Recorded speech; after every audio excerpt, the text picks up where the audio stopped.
জাগো বাহে, জাগো বাহে, জাগো বাহে। এই তিস্তার কষ্টে বাংলাদেশের উত্তরাঞ্চলের মানুষ কিভাবে বছরকে বছর পার করছে সেটাই বোঝাবার সময় এসছে। সেটা নিয়ে আজকে কথা বলবো। আসসালামু আলাইকুম, আমি অভি মির্জা। আজকে আপনাদের এই ভিডিওতে তিস্তা নিয়ে কিছু কথা বলবো। আশা করি পুরো ভিডিওতে থাকবেন।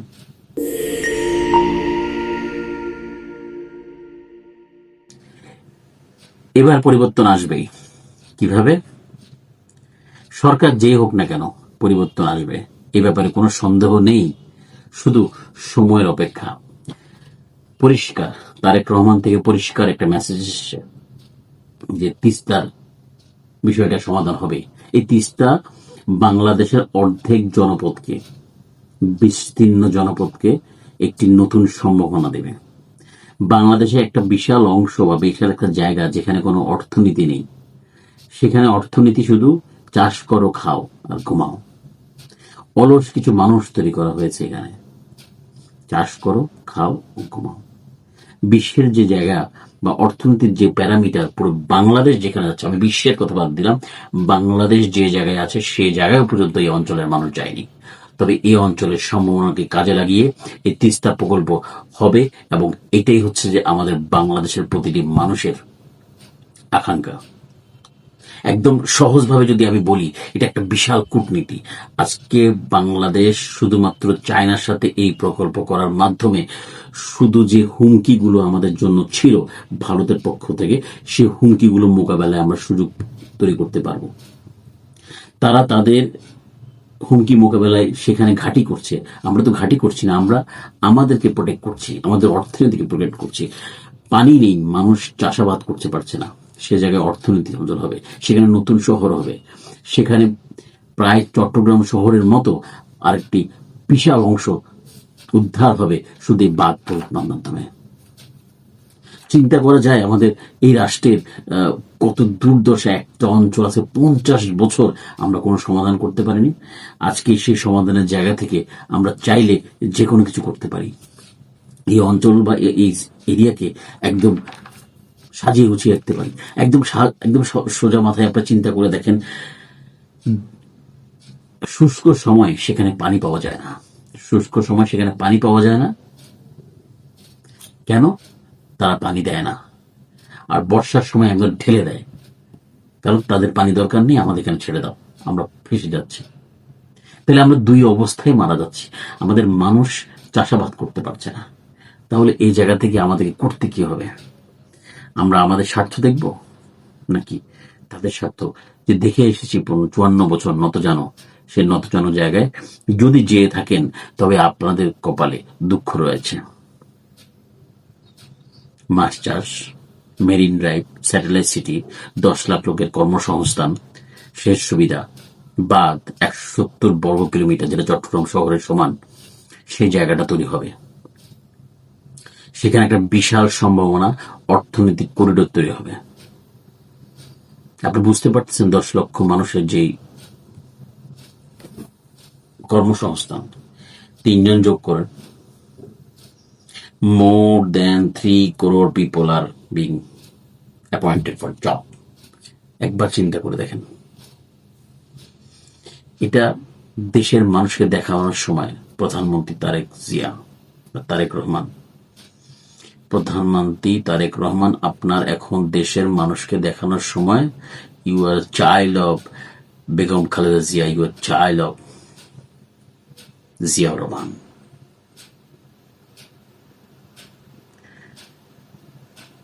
আপনি কোনোদিন রাজনৈতিকভাবে পরিপক্কতা দেখাতে পারেননি বা সুযোগ পান নাই, বাট এটাই সুযোগ।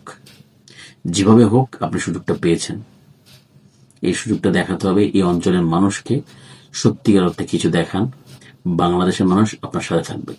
আপনি আমার সরকারের প্রধান, আমরা যে মতের হই না কেন আপনাকে আমরা সাপোর্ট দিব রাষ্ট্রের জন্য, রাষ্ট্রের ভালোর জন্য। আপনি যা যা করবেন সবকিছুর জন্য আমরা সাপোর্ট দিব। এটা হচ্ছে বাংলাদেশের মানুষের প্রতিজ্ঞা।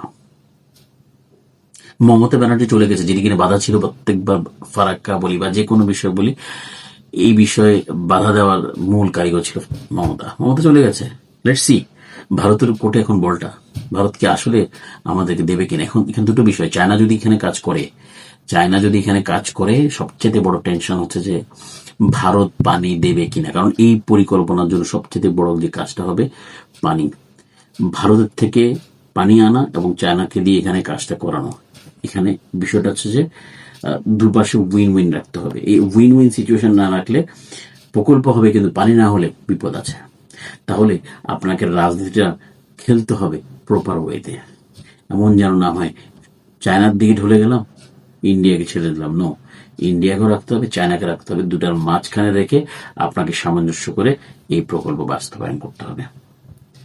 এই প্রকল্প বাস্তবায়নের বিকল্প নেই, একদম পরিষ্কার কথা, এই প্রকল্প বাস্তবায়নের বিকল্প নেই।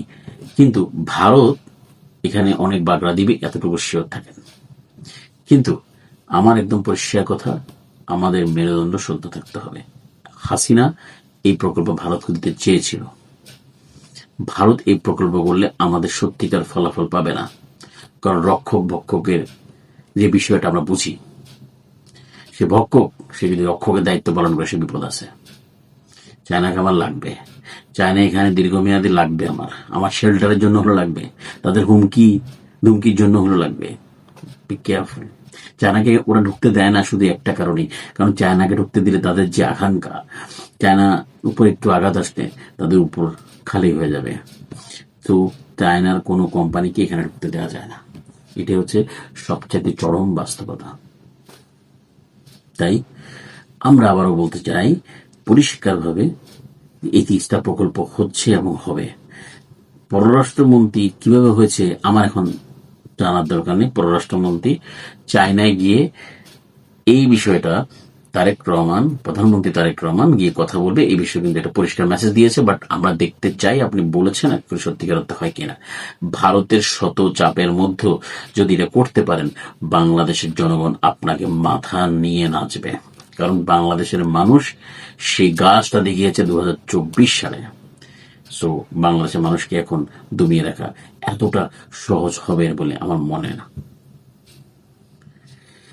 আমি চাই এভাবেই বাংলাদেশে এগিয়ে যাক, যত দ্রুত সম্ভব এগিয়ে যাক। আমরা সত্যিকার অর্থে একটি ভালো প্রকল্প হবে এবং এই অঞ্চলের মানুষের জীবনের পরিবর্তন হবে, বিশাল অর্থনৈতিক একটা চেঞ্জ আসবে, সে আশা ব্যক্ত করি। বছরকে বছর মঙ্গা পীড়িত বলে এই অঞ্চলের মানুষ বহু কষ্ট করেছে। আজকে এই অঞ্চলের মানুষের পাশে দাঁড়ান, বাংলাদেশের মানুষ আপনার পাশে দাঁড়িয়ে আছে, সরকারের পাশে দাঁড়িয়ে থাকবে যদি আপনি এই তত্ত্বগুলো, এই সাহসিকতা দেখিয়ে থাকেন। এ হচ্ছে আমাদের খুবই সাধারণ মানুষের থেকে আপনার কাছে বলা এই আকুতি। বাংলাদেশে আরো অনেক প্রজেক্ট রয়েছে, সেগুলো আপনি অগ্রাধিকার ভিত্তি করবেন। তারপর যেহেতু আজকে আমি তিস্তা নিয়ে কথা বলছি, অবশ্যই এই অঞ্চলের মানুষের যে ডাক, জাগো বাহে কোনটে সবাই, তিস্তা বাঁচাও। আজকে ভালো থাকবেন, সুস্থ থাকবেন। আজকে এখানে শেষ করছি। আসসালামু আলাইকুম।